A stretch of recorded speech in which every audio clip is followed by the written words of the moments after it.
बोलिए प्रेम से श्री सद्गुरु महाराज की, श्री सद्गुरु महाराज की, श्री सद्गुरु महाराज की।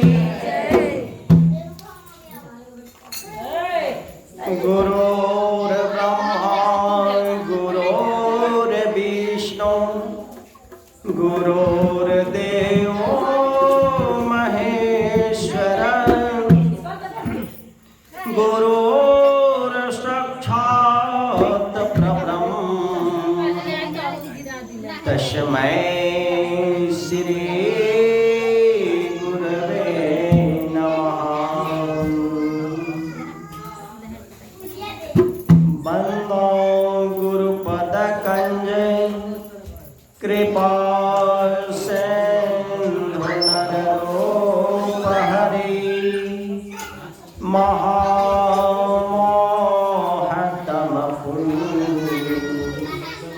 जासु बचन रवि कर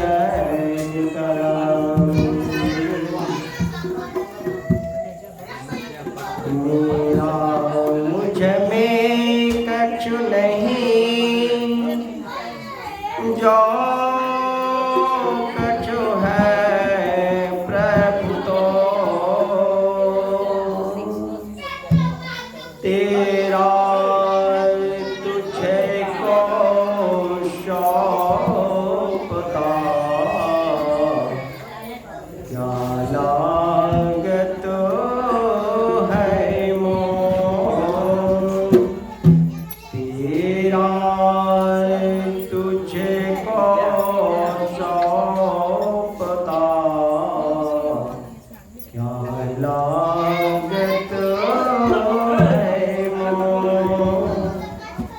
तेरा तुझे को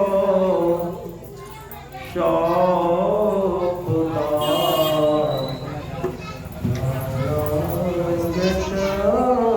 है।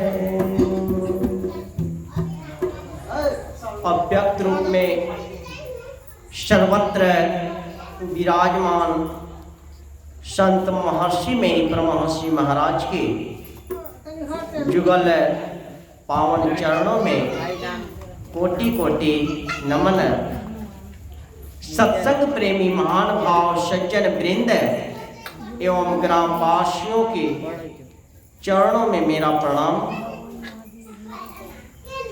सिया राम मैं सब जग जाने, करो प्रणाम जोड़ी जुग पानी। बोलिए प्रेम से श्री सद्गुरु महाराज की जय।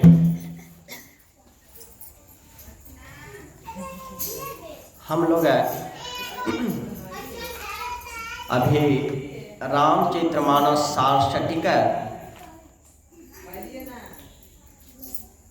सप्तम सोपान उत्तरकांड से पाठ को श्रवण कर रहे थे।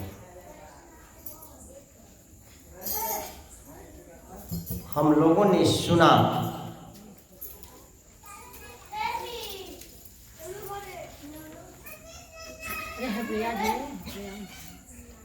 कि जीवन मुक्त ब्रह्म पर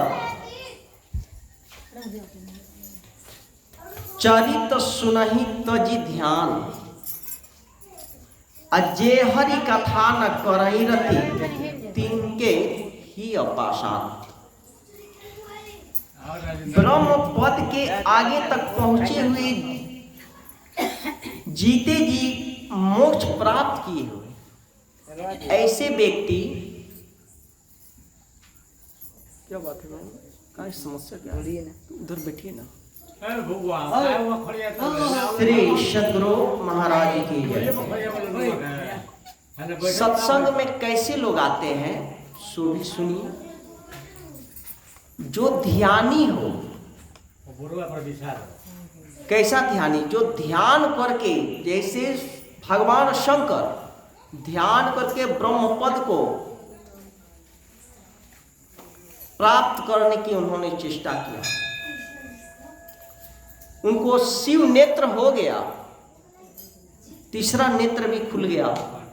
वैसे भी महापुरुष, वैसे भी संत सत्संग में आते हैं। क्यों? सत्संग को सुनने के लिए। यह मैं नहीं कह रहा हूं, रामायण में लिखा हुआ है, आप लोग के सामने है। जितने भी महापुरुष हैं, जितने भी संत हो गए हैं, जो परमात्मा को प्राप्त किए हुए हैं, वह भी सत्संग के वचन को सुनने के लिए आते हैं। जितने भी देवी देवता हैं, सारे देवी देवता सत्संग में सुनने के लिए आते हैं, इसीलिए यहाँ पर स्थान छोड़ दिया जाता है।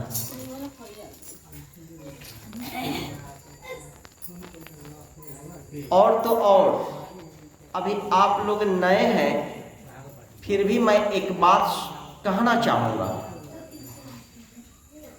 जो माताएं बहनें, हमारे पुरुषगण जितने भी हैं, यदि सत्संग प्रारंभ हो जाए तो बाद में आप लोग जो आते हैं, यहाँ पर आने का कोशिश नहीं करें। जहाँ पर आए वहीं से प्रणाम करके वहीं पर बैठ जाएं। कुछ अगर चढ़ाना है फूल प्रसाद तो पास में रखें, जब आरती समाप्त हो जाए, सत्संग समाप्त हो जाए, तब आके रखें।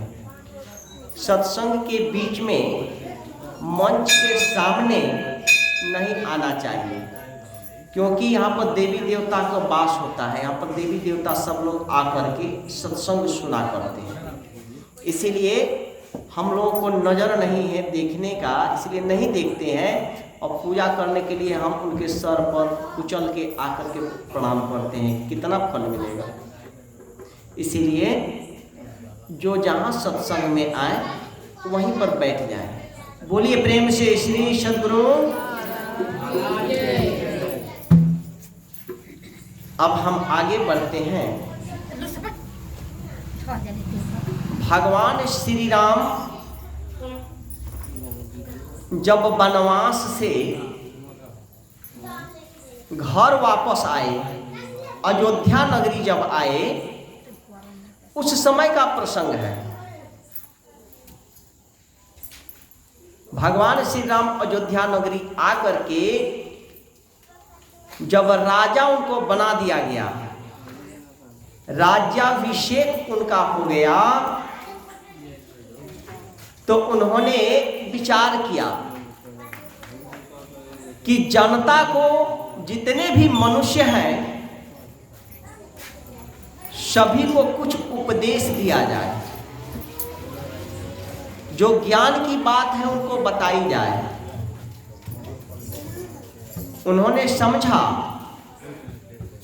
कि आज मेरा राज है, दैहिक दैविक भौतिक तापा, राम राज कबहू नहीं व्यापा। भगवान राम ने सोचा कि आज मेरा राज है, जब मेरा राज समाप्त हो जाएगा, जब मैं नहीं रहूंगा, तो जीवन बड़ा कष्टमय हो जाएगा।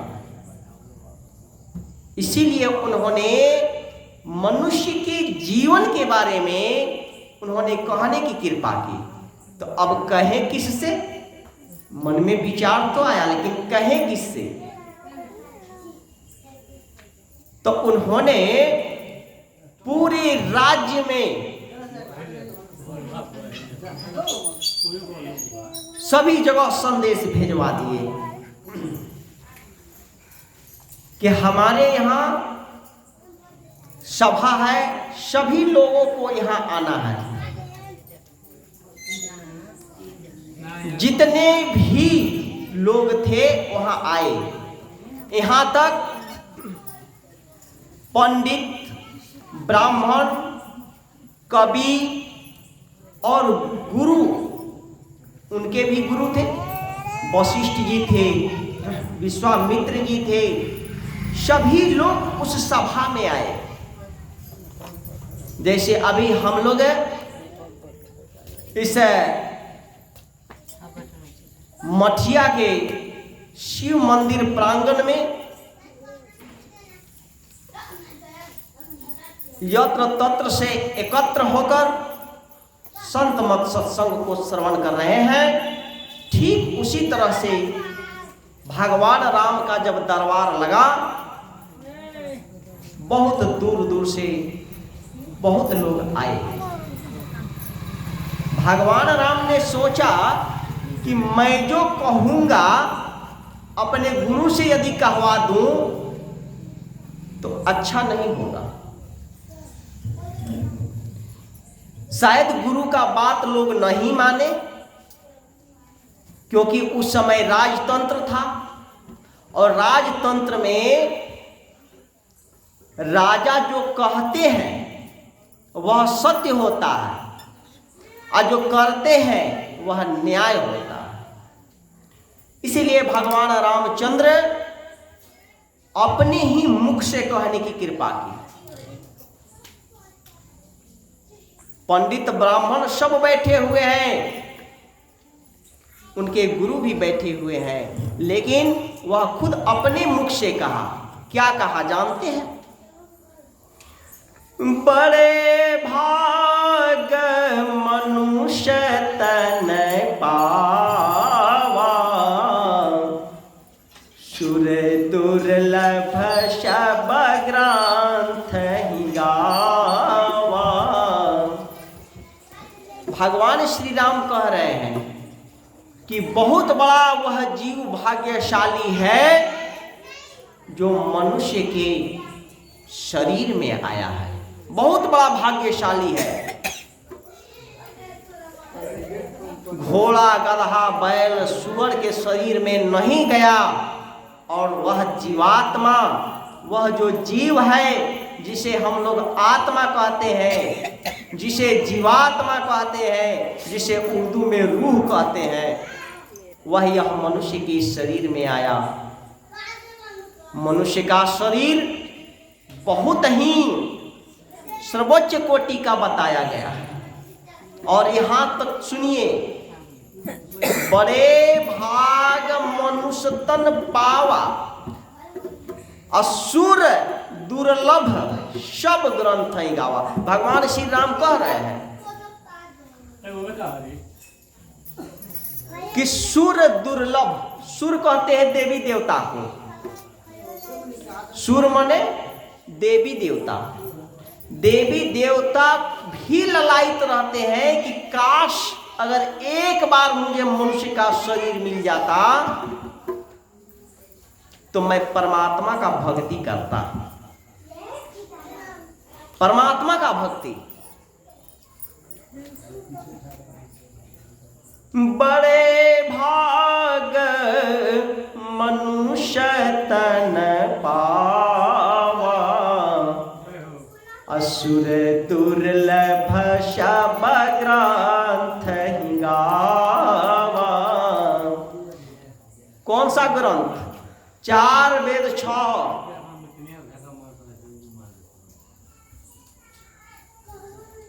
4 वेद 6 शास्त्र 18 पुराण में आप कहीं भी देखिए कहा गया है कि मनुष्य का शरीर सबसे ऊपर जोनी है। भगवान श्री राम खुद अपने मुख से कह रहे हैं। माता जी गोप नहीं कीजिए। ऐसा क्यों कह रहे हैं पता है? भगवान श्री राम खुद कह रहे हैं और आप लोगों को, मुझे लगता है कि अभी समझ में नहीं आया होगा कि देवी देवता और परमात्मा में क्या अंतर है। मैं अभी एनालिसिस उसका करूंगा।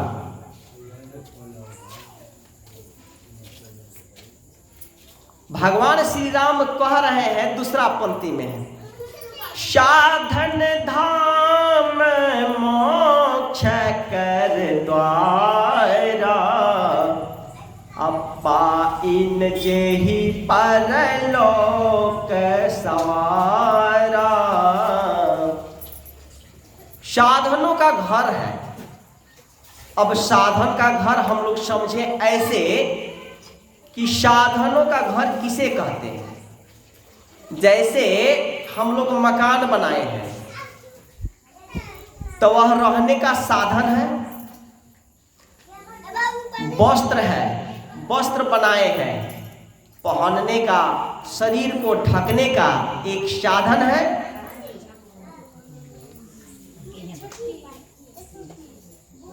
इसीलिए और इसी तरह अगर हम लोग देवालय बनाते हैं,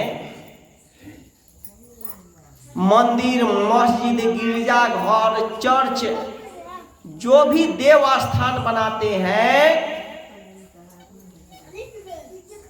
वहां पूजा करने का साधन है। उसके अलावा कुछ है क्या? परमात्मा देवालय में कभी किसी को मिले हैं? यह जो हम लोग मंदिर में सत्संग कर रहे हैं,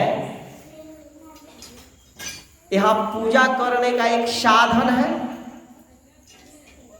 भक्ति करने का साधन नहीं, पूजा करने की साधन है। भक्ति और पूजा में भी हम लोग फिर से एनालिसिस करेंगे। यहाँ पर दो बात आई, अब हम आगे नहीं बढ़ेंगे, नहीं तो रामायण के 2 ही चौपाई से अभी हम लोग इसका एनालिसिस करें, उसके बाद फिर देखा जाएगा।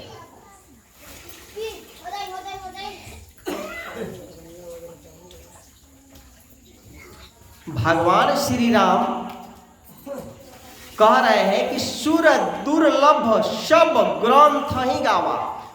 तब सुर अर्थात देवी देवता कौन है, इसके बारे में भी जानना होगा। तो ऐसे समझिए, परमात्मा एक है, सभी को पता है।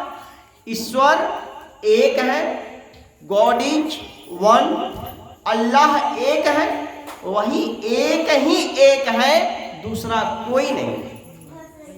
परमात्मा एक है ना, सभी लोग को पता है परमात्मा एक है। तो यह ब्रह्मा विष्णु महेश कौन है? कभी आप लोगों ने विचार किया? यह लक्ष्मी सरस्वती पार्वती कौन है? काली दुर्गा कौन है? कभी आप लोगों ने विचार नहीं किया। इसी विचार करने के लिए संत महापुरुष आते हैं और इसी बात को समझाते हैं। अब हम लोग ऐसे समझें,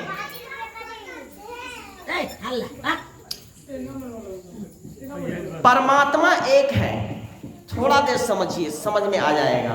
ध्यान से समझिएगा तो टोटल क्लियर हो जाएगा। यहाँ फिर आपको कहीं जाने की आवश्यकता नहीं होगी।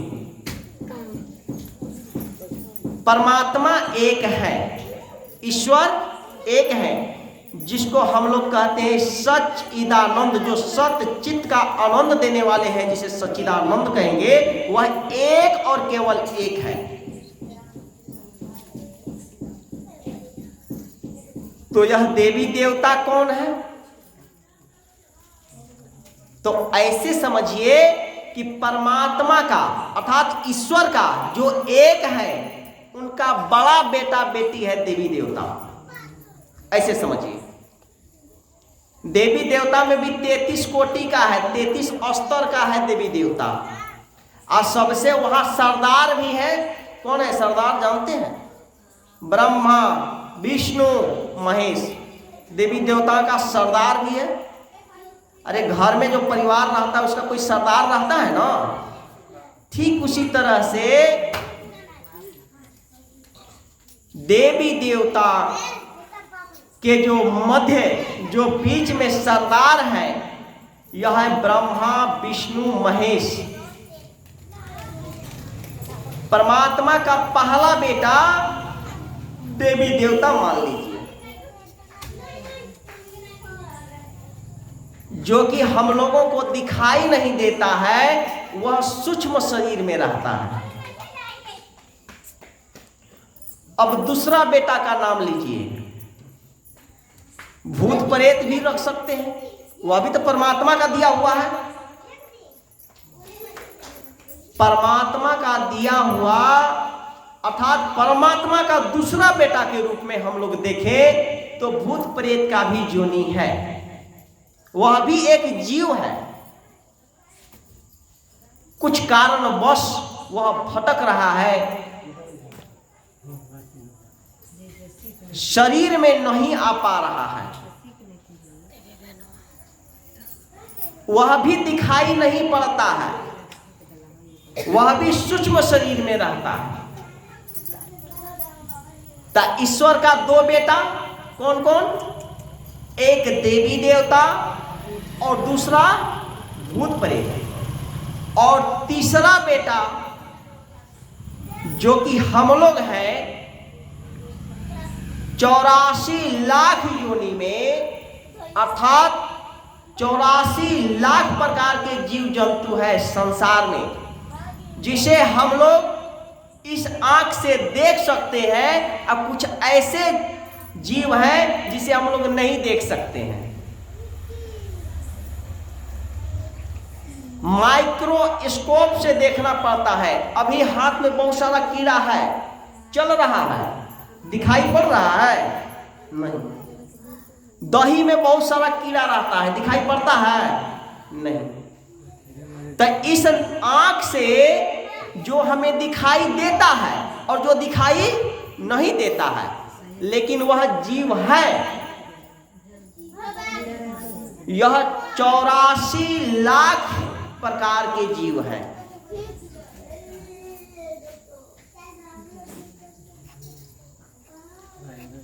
आकर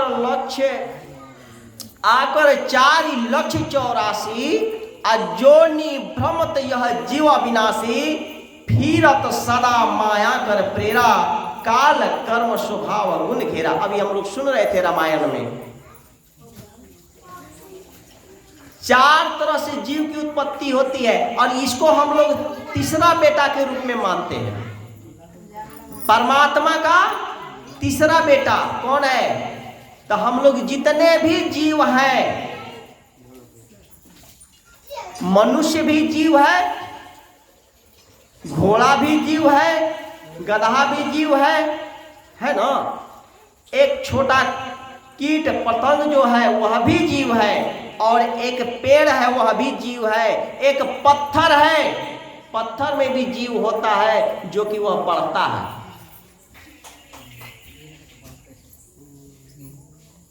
यह 84 लाख प्रकार का जो जीव है, यह यहीं पर है, जहां पर हम लोग हैं, जिसे मृत्यु लोक कहा गया है, कि जो जन्म लेता है वहां मरता है, और मरना होता है, यह सत्य है।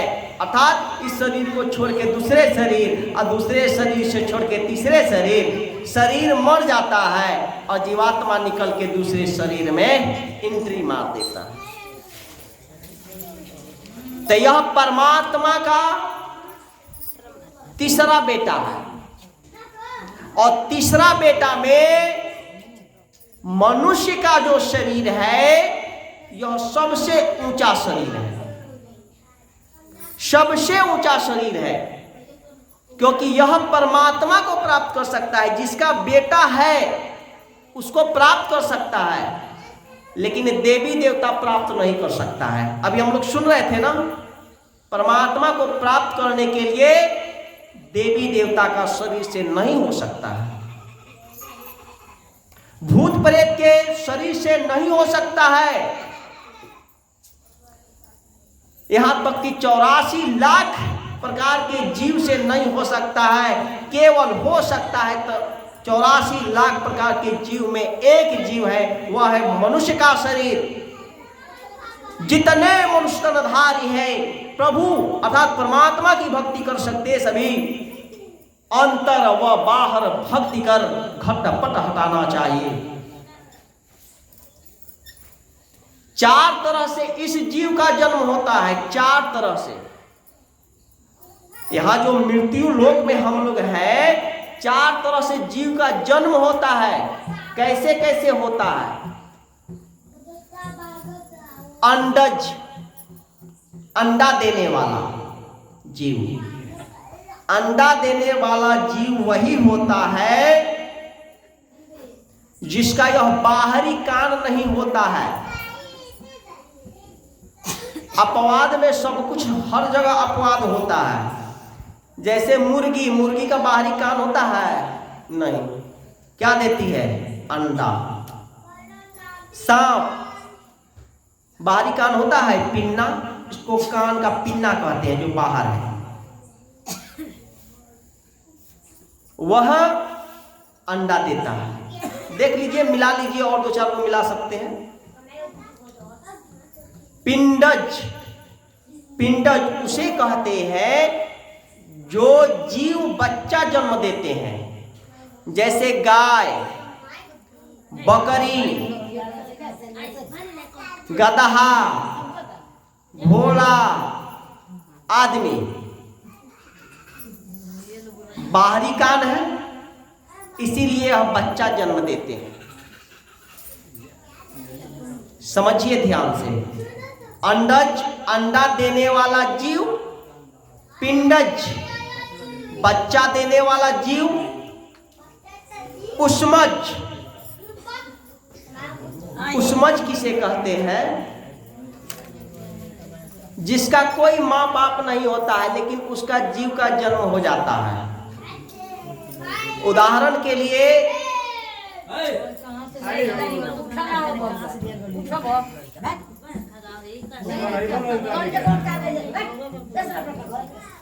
श्री सद्गुरु महाराज की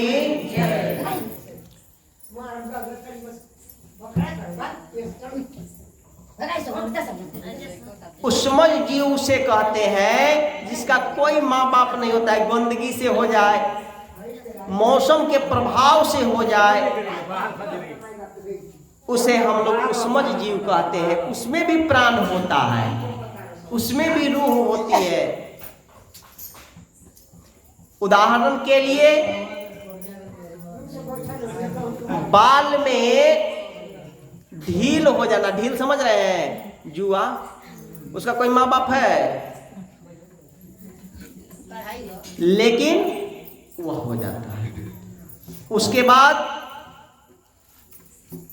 मौसम के प्रकोप से एकाएक देखेंगे मच्छर का उत्पत्ति हो गया। मच्छर फिर कभी देखने को नहीं मिलेगा, फिर एकाएक मच्छर हो जाता है। लाही, लाही कहते हैं जो सरसों के फूल पर एकाएक गिर करके और उसका नष्ट करने लगता है। सरसों के फूल को जानते हैं ना? नहीं जानते। जैसे हम लोग स्प्रे करते हैं और उसे कीटनाशक दवाई द्वारा उसका खात्मा कर देते हैं, समाप्त कर देते हैं, तब हमारा रैंचा गोटा सब बचता है ना। समझिए, एकदम छोटा छोटा सा बात तोड़ तोड़ के समझा रहे हैं, ताकि फिर कभी लाइफ में नहीं भूलेंगे। अंडज, पिंडज, उष्मज, और एक होता है अंकुरज। अंकुरज सब लोग जानते हैं कि धरती को फाड़ करके जन्म लेते हैं। जितने भी वृक्ष है, सारा वृक्ष धरती को फाड़ के अंकुरित हो करके जन्म लेता है। वह भी एक जीव है। चार तरह से जीव की उत्पत्ति होती है। अब हम लोग इधर फिर आए। परमात्मा का अंश जितने भी जीव हैं, सभी परमात्मा का अंश है, चाहे वो भूत प्रेत हो, देवता पितर हो, या जितने भी जीव हैं 84 लाख प्रकार के, सारे जीव परमात्मा का ही अंश है। ईश्वर अंश जीव अविनाशी, चेतन अमल सहज सुख राशि। आ रही बात समझ में? इसीलिए इतना तक तो समझ गए, लेकिन भगवान श्री राम यह बात क्यों कह रहे थे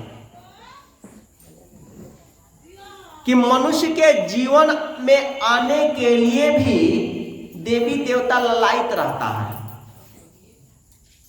क्योंकि मनुष्य का ही एक ऐसा जोनी है, एक ऐसा जीव है जो परमात्मा से प्राप्त कर सकता है, परमात्मा तक पहुंच जा सकता है। साधन धाम मोक्ष कर द्वारा अब पाई न जेहि परलोक सवारा। परमात्मा तक जाने का मार्ग मनुष्य के शरीर में है। यह साधन का घर है और मोक्ष का द्वार है। और मोक्ष किसे कहते हैं? मोक्ष का द्वार, मोक्ष किसे कहते हैं? मोक्ष कहते हैं छुटकारा को। अब किस चीज से छुटकारा, थोड़ा ये भी समझ ले थोड़ा सा, फिर आगे बढ़ेंगे। आवागमन समदुख दूजा है नहीं जग में कोई, इसके निवारण के लिए प्रभु अर्थात परमात्मा की भक्ति करनी चाहिए। भगवान श्री राम भी इसी बात को कह रहे हैं, लेकिन हम लोग समझ नहीं रहे हैं, समझते नहीं है। बड़ा कठोर है हम लोग कि समझने का चेष्टा नहीं करते हैं। माता जी समझ में नहीं आ रहा है, गप का क्यों कर रहे हैं आप लोग? श्री सद्गुरु महाराज की जय।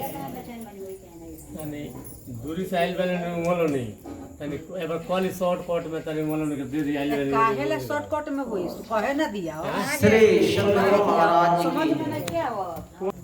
बोलिए प्रेम से श्री सद्गुरु महाराज की। हम लोग चर्चा कर रहे थे कि मोक्ष के लिए, मोक्ष क्या है, किस पंछी का नाम है मोक्ष? मोक्ष कहते हैं छुटकारा को, कि हमको मोक्ष मिल गया, मतलब छुटकारा मिल गया। किस चीज से छुटकारा? तो आवागमन से। आवागमन किसको कहते हैं? आना और जाना। कहाँ आना और कहाँ से जाना, समझिए। तो जन्म लेना और फिर मर जाना, यह सबसे बड़ा दुख है। और खासकर मनुष्य के शरीर में 4 दुख है, 4 दुख याद कर लीजिए। जन्म लेना, मरना और एक व्याधि। किसी को अगर रोग हो जाए और डॉक्टर अगर कह दे कि लाइलाज है, बड़ा कष्ट भोगता है। तीसरा दुख और चौथा दुख है वृद्धावस्था। जब उम्र कमजोर हो जाएगा, बड़ा कष्ट में लोग रहेंगे। चलिए कुछ झूम भी लिया जाए। चलिए, लगता है कि लोग सोने लगे कि क्या? ना कोई नहीं खसो। अच्छा, एक तो निर्गुणो हो जाए बीच में।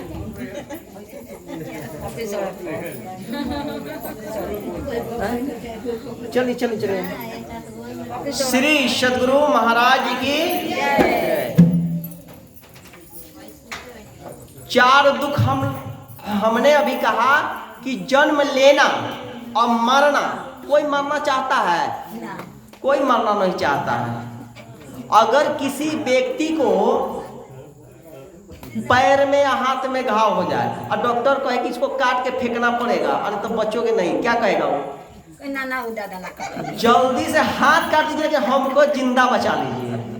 नहीं, हमको किसी तरह बचा लीजिए। आखिर हम कौन है? थोड़ा विचार कीजिए। शरीर चला जाए लेकिन हमको बचा लीजिए। मरना कोई नहीं चाहता है। एक छोटा सा कीड़ा को अगर थोड़ा सा पुश कर दीजिए, मतलब छू दीजिए उसको, तो दौड़ के भागेगा, कोई मार न दे। उसको भी डर है। मरने से कितना डर है? बहुत मरने से बहुत डर है। कोई मरना नहीं चाहता है। और जन्म लेने में भी उतना ही कष्ट है। कहा गया है, संत महापुरुषों ने कहा कि एक बार बिच्छू का अगर डंक किसी को लगे कितना परेशानी में रहता है, 4-5 दिन तक लहर जलन से बेचैन रहता है लोग, दवाई सुइया करता है लोग। 1000 जब बिच्छू का डंक किसी को मारा जाए तब प्राण शरीर से निकलता है, कितना कष्ट है। उसी तरह जन्म लेने में भी कितना कष्ट है, समझिए जरा। मां के गर्भ में 9 माह तक उल्टे टंगा हुआ रहना, पीप में, खून में, मल में, मूत्र में, कितना कष्ट है।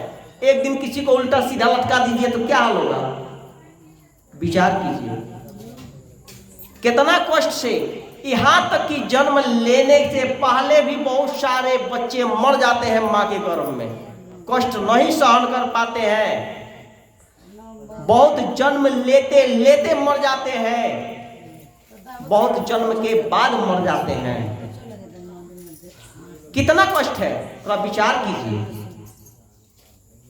कोई मरना नहीं जैसे चाहता है तो जन्म लेना भी नहीं चाहता है। जब बच्चा का जन्म होता है उससे पहले उसे दिव्य दृष्टि परमात्मा द्वारा मिलता है, और जब दिव्य दृष्टि मिलता है कि देख लो बेटा कहां उल्टा टंगा हुआ है, समझ, तब क्या कहता है, हे परमात्मा, हे भगवान, हमको निकाल लीजिए बाहर, इस दुख से हमको निकाल लीजिए। गिड़गिड़ाता है, कहता है, गर्भवास में काल किया था, अरे गर्भवास में काल किया था, नाम जपूंगा मैं तेरा, इस झूठी दुनिया में आकर नाम जपन तेरा भूल गया, नाम जपन तेरा भूल गया। अरे गर्भवास में काल किया था, समझ रहे हैं, करार किया था परमात्मा से कि किसी तरह यह नर्क कुंड से हमको बाहर निकाल दीजिए, मैं आपका नाम जपूंगा। लेकिन जन्म लेने के बाद क्या करता, भूल जाता है। अरे गर्भवास में काल किया था, नाम जपूंगा मैं तेरा, इस झूठी दुनिया में आकर नाम जपन तेरा भूल गया, नाम जपन तेरा भूल गया। इसीलिए समझिए, ऋषि मुनि सब आते हैं, ऋषि मुनि सब आते हैं समझाने के लिए, कुछ तो समय निकाल हरि गुण गाने के लिए, कुछ तो समय निकाल हरि गुण गाने के लिए, कुछ तो समय निकाल। अरे बात समझ में, अरे हरदम है तैयार तू, अरे हरदम है तैयार तू, अब पाप कमाने के लिए, कुछ तो समय निकाल हरि गुण गाने के लिए, कुछ तो समय निकाल प्रभु गुण गाने के लिए, कुछ तो समय निकाल। बोलिए प्रेम से श्री सद्गुरु। आ रही बात समझ में, और भी तोड़ना पड़ेगा, इसको तोड़ तोड़ के समझाना होगा। देखिए कितना कष्ट है जन्म लेने में और कितना कष्ट है मरने में। और रोग जिसको हो जाए और डॉक्टर बोले कि लाइलाज है, आजकल ऑस्टियोआर्थराइटिस चला है, डॉक्टर साहब ये दवाई दीजिए ना, आराम रहेगा, ले जाइए खाइए, अंग्रेजी वाला के पास जाइएगा। ऑस्टियोआर्थराइटिस समझ रहे हैं, घुटना का जोड़ का दर्द, और अंग्रेजी दवाई में जाते हैं, कहते हैं कि डॉक्टर साहब दवाई दीजिए, वो दवाई देता है दर्द का, कैल्शियम का, गैस का, जाओ खाओ। अब पता चलता है कि दर्द के दवाई खाए किडनी गया फेल होकर। आई बात समझ में, डॉक्टर साहब बर्दाश्त नहीं होता है, किडनी गया, किडनी काम करना बंद कर दिया, क्या कीजिएगा, ऊपर जाइए, उपाय है, तब फिर बहुत सारे लोग आते हैं मेरे पास, डॉक्टर साहब दवाई दीजिए, तो हम होम्योपैथ दवाई बता देते हैं कि ले जाइए, ये वाला दवाई खाइएगा, आपका किडनी बचल रहेगा, तनी आराम रहेगा। ठीक नहीं होइएगा, ठीक नहीं होइएगा, आराम रहेगा, किडनी में आपको साइड इफेक्ट नहीं होगा, बचल रहिएगा। दवाई लिख देते हैं, दवाई दे देते हैं, चलो ठीक है, आई बात समझ में।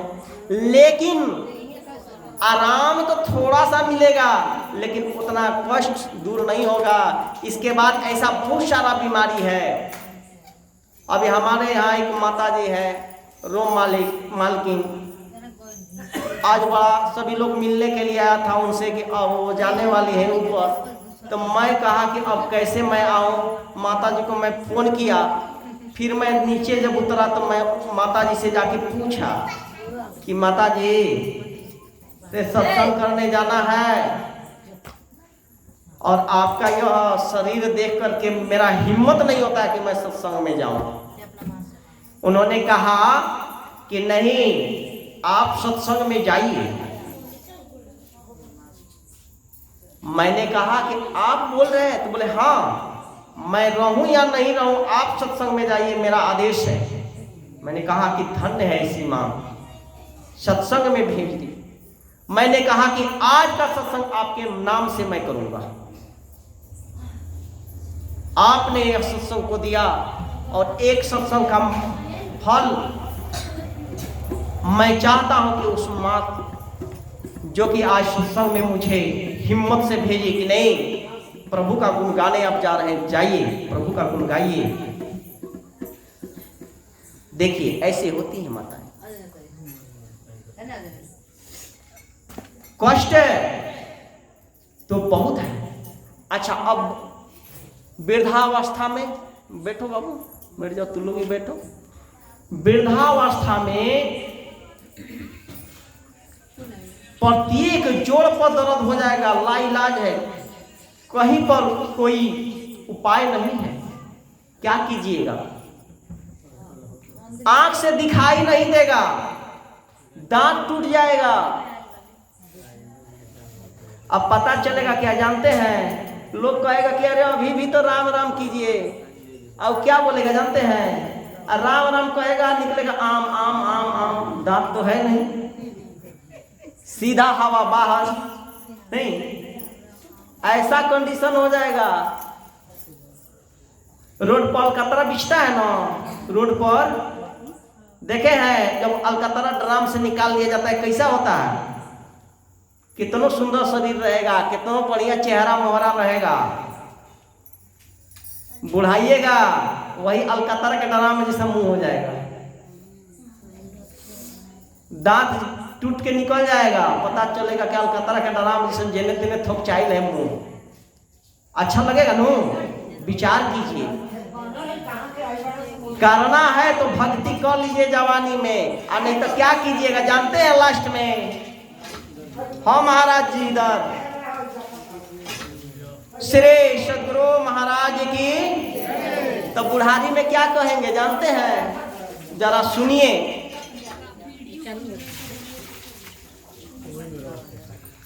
जब उम्र बीत जाएगा तो भक्ति नहीं कर पाइएगा। अब भक्ति और पूजा में भी अंतर अभी बताएंगे। थोड़ा सा इस भजन को हम लोग सुन लें। ढोलक वादक थोड़ा सा ध्यान दिया जाए। श्री सदगुरु महाराज की जय। अरे उमर बीतित गईल, अब पाम थकित भइल।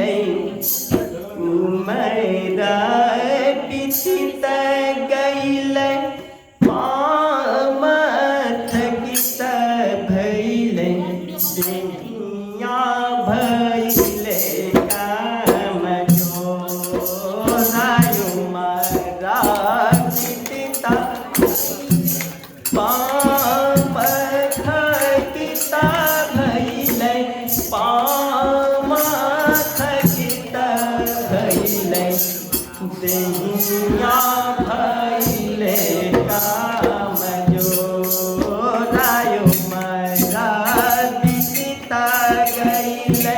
पाम थकित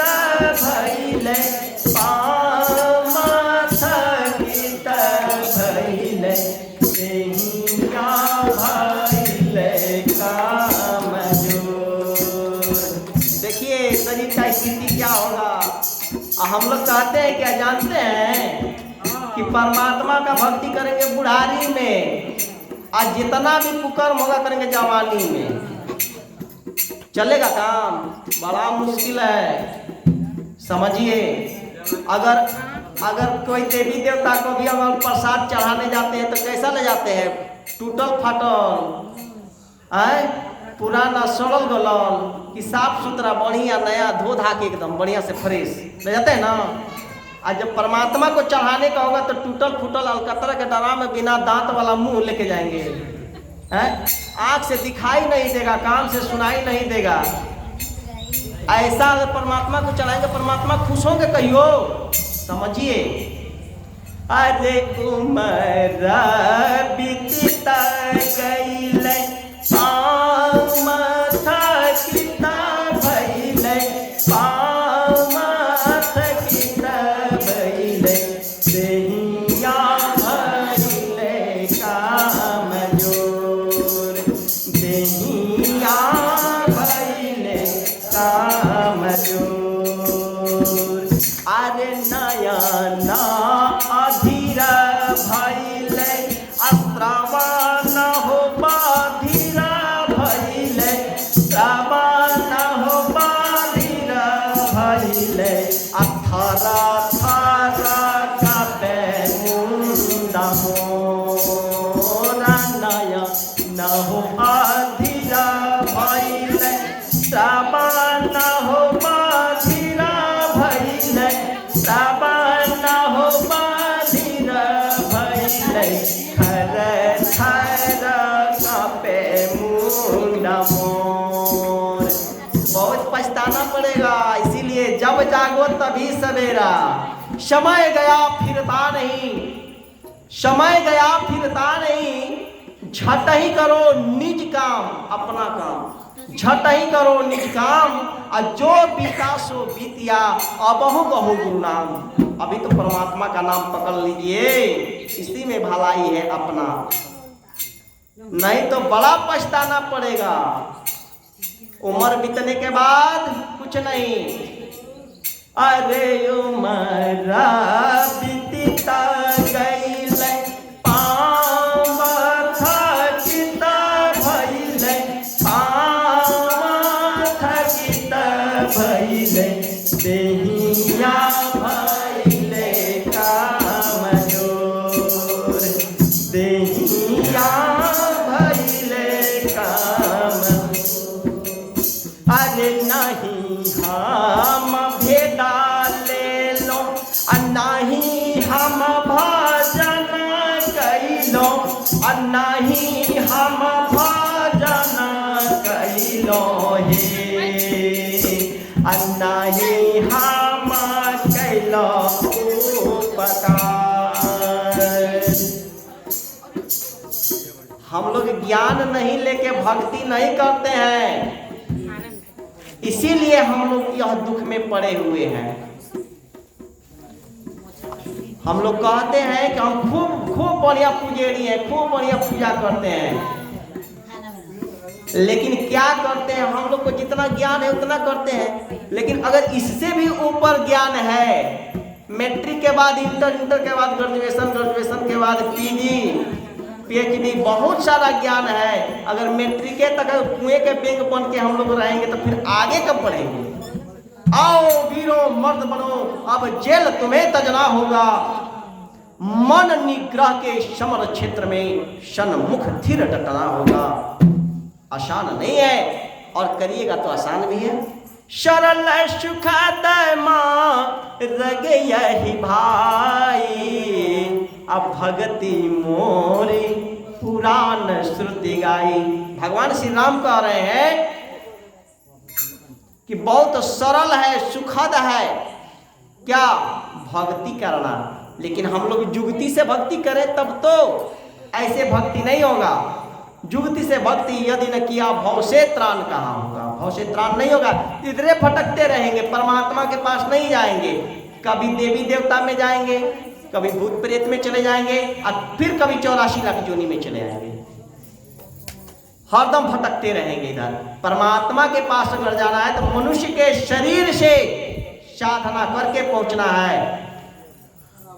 इसीलिए हम लोग उम्र को नहीं गंवाएं, नहीं तो बड़ा पछताना होगा। जितना समय निकल गया, अब जो समय बचा हुआ है अब उसको शुभ कर्म में लगा दे, परमात्मा के याद में लगा दे, नहीं तो क्या पछताएंगे। सुन ही रहे हैं, अरे उमरा बीतता गईल पाँव हो थकिता भइल, पाँव हो थकिता भइल, जहिया भइल काम जोरा उमरा बीतता गईल।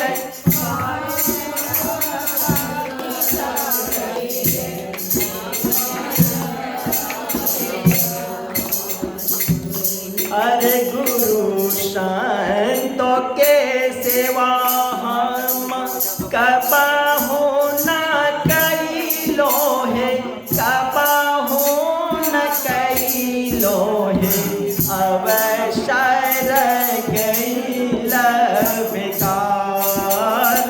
गुरु संतों के सेवा हम कबहू न कैलो है, कबहू न कैलो है, अवसर गईला बेकार।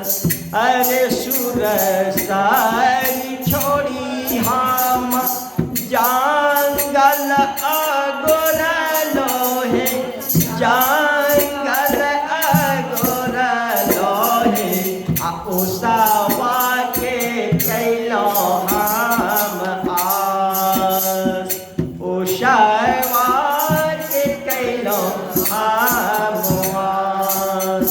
अरे उमरा बीतता गईल पाँव थकिता भइल, पाँव थकिता भइल, देहिया भइल काम जोर, देहिया भइल काम जोर। अरे ना कछुली हालो ना कछुली हालो हो, ना कछुली हालो हो, अवसर गईला बेकार। अरे ना कछुली हालो ना कछुली हालो हो, ना कछुली हालो है, अवसर गईला बेकार। अचांदर तार गबल हो बिरोहिया हो, गबल बिरोहिया है, बाजी गईल गबना के ढोल। चांदर तार गबल बिरोहिया हो, गबल बिरोहिया हो, बाजी गईल गवना के ढोल, बाजी गईल गवना के ढोल। उमरा बीतता गईल पाँव थकिता भइल, पाँव थकिता भइल, देहिया भइल काम जोर, देहिया भइल काम जोर। बोलिए प्रेम से श्री सद्गुरु महाराज की। अब हम लोग भक्ति और पूजा दोनों में अंतर समझेंगे क्या? समझना चाहेंगे कि भक्ति और पूजा में क्या अंतर है? भक्त बनना है कि पुजेरी बनना है, दोनों में अंतर क्या है समझा दे। समझाएगा तनी। चलिए बोलिए प्रेम से श्री सद्गुरु महाराज की।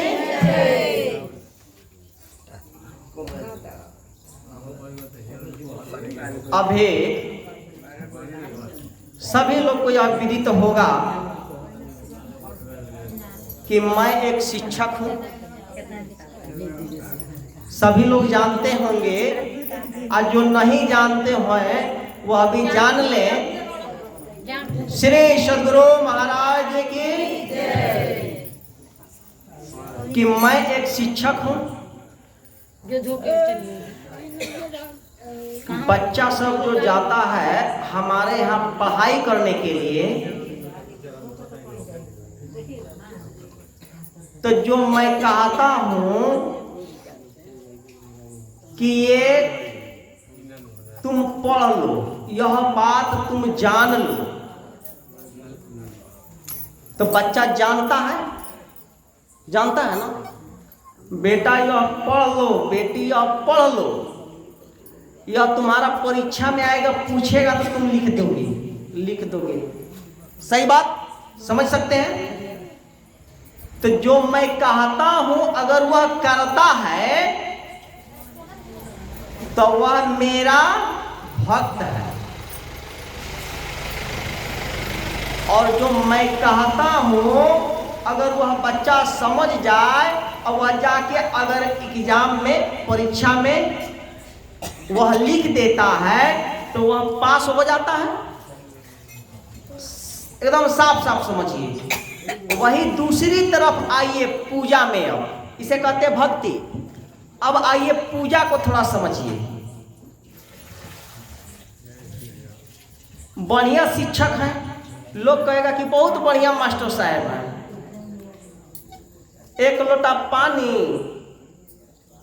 अब फूल के माला और टीका टिकी करने वाला चंदन रोड़ी जौन होता है नहीं, अरवा चाउर दुबड़ी लेके पहुंच जाए हम मेरे पास, हाँ आए हम आराम से बैठल है, आके हमको खूब बढ़िया से पूजा करे, एक दिन ना ही रोजे करे, चल जाए घरे। जब परीक्षा आएगा तो क्या लिखेगा पता है? लिख पाएगा? समझ रहे हैं बात को? सभी लोग यहाँ बैठे हुए हैं, समझ सकते हैं। आया लोग अब मेरा पूज करके, मेरा चरण पूज करके चला गया बच्चा सब घर, जो हम कहेंगे वो बतिया मानबे नहीं करेगा। पास करेगा लाइफ में कहियो? जिंदगी में नहीं करेगा। इसको कहते हैं पूजा। इसको क्या कहते हैं? पूजा। तो विद्यार्थी को पुजेरी बनना चाहिए कि भक्त? सभी लोग बताइए एक बेर। आवाज काहे कम है? सब पुजेरी है क्या?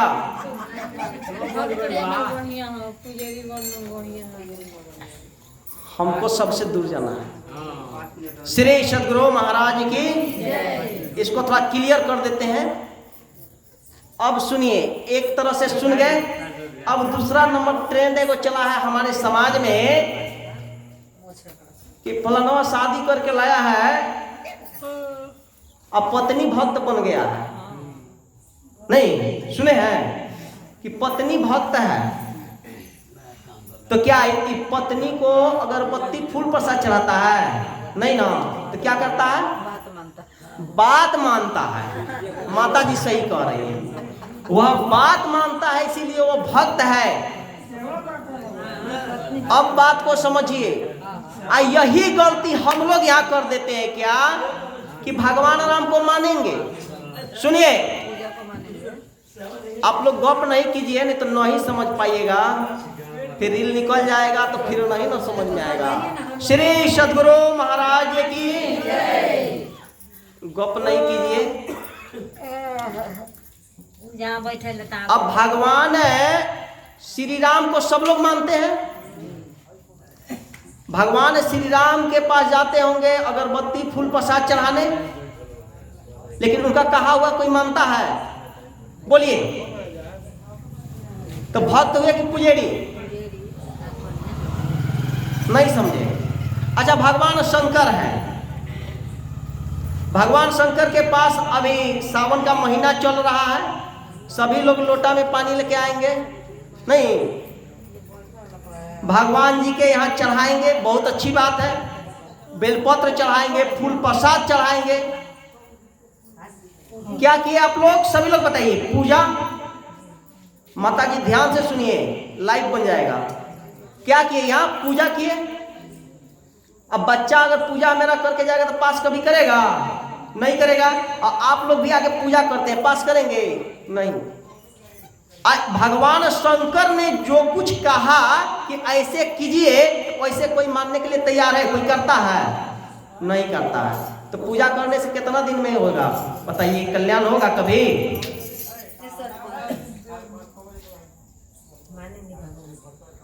भगवान को मानने के लिए सब लोग मानते हैं कि हाँ मेरे माता पिता है, लेकिन उसको हम भक्त नहीं है, पानियों मांगेंगे तो नहीं देंगे। हाँ मेरे माता पिता है, पानी का जरूरी है देने का, प्यासे छटपट होकर के मर जाएंगे, अब पता चलेगा कि कुछ भी नहीं लाइफ में कर पाए।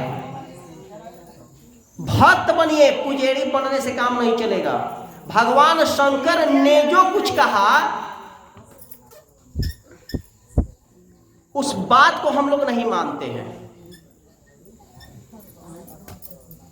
उमा कहूं मैं अनुभव अपना, असत हरि भजन जगत सब सपना। भगवान शंकर कह रहे हैं, ये बात कोई मानता है, नहीं मानता है।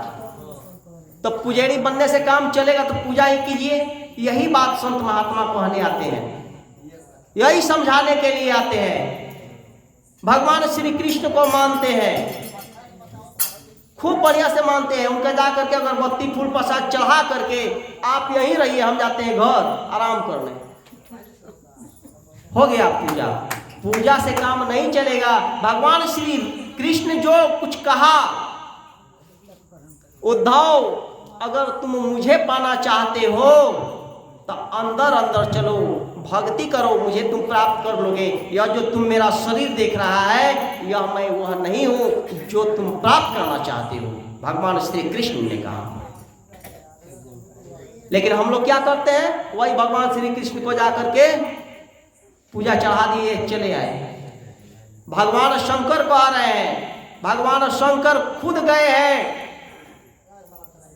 सत्संग करने के लिए। पिछले सत्संग में हम सुना रहे थे, समय बहुत ज़्यादा हो गया है, इसीलिए मैं नहीं चाहता हूं कि किसी को डिस्टर्ब हो और मुझे भी। मैं इस प्रसंग को फिर अगले कड़ी में, इस कड़ी को जोड़ते हुए मैं फिर अगले सत्र में मैं फिर कहूँगा। और आज जो है अब फिर अगले सत्र में मैं यह कहना चाहूँगा कि जो इसमें जिसे नहीं समझ में आया वह आकर के सीधा पूछ लेंगे, हम मंच से ही बताएंगे। मान लीजिए जो नहीं समझ पाया वो भी समझ लेंगे। दूसरा नंबर बात, पुजेरी और भक्त में अंतर बताए, शायद नहीं समझ में आया हो, संक्षेप में मैं कहा, फिर आप लोग समझ सकते हैं। इसके अलावे देवी देवता, भूत प्रेत, 84 लाख योनि का भी मैं खंडन किया। परमात्मा एक है, ईश्वर एक है। अब हम लोग कहाँ जाते हैं, फिरत माया सादा कर प्रेरा, काल कर्म स्वभाव गुण घेरा। भगवान श्री राम ने जो कहा, इस पर मैं खंडन अगले बार करूंगा। उसके बाद भगवान और परमात्मा में क्या अंतर है, साधक, साधु और संत में क्या अंतर है, यह सारा खंडन अगले हम सत्संग में करेंगे। और आप लोगों से विनती है, आप लोग सत्संग में आए, सुने, समझे, नहीं समझ में आए फिर से पूछे। जब तक इसे समझ नहीं जाए नहीं कीजिएगा, वह आपका मर्जी है, लेकिन समझ लीजिए।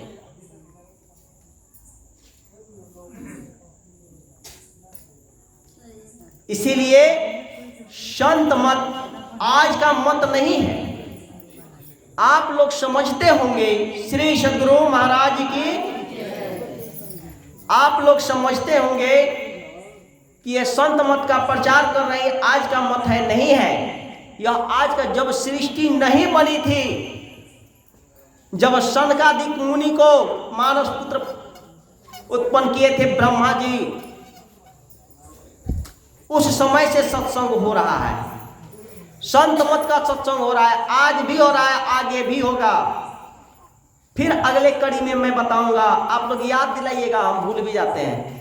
ब्रह्मांड कितने हैं, बहुत सारे, लाखों लाख ब्रह्मा है, लाखों लाख विष्णु है, लाखों लाख महेश है, एगो नहीं है। एगो पृथ्वी हम लोग जानते हैं, ऐसा लाखों लाख पृथ्वी है। इसका भी खंडन हम लोग अगले संत मत के सत्संग में करेंगे। आप लोग जहां जिसको याद रहेगा आ करके आप पूछेंगे, उसका खंडन यहां से किया जाएगा। इसी शब्दों के साथ मैं अपनी वाणी को विराम देता हूं। बोलिए प्रेम से श्री सद्गुरु महाराज की, श्री सद्गुरु महाराज।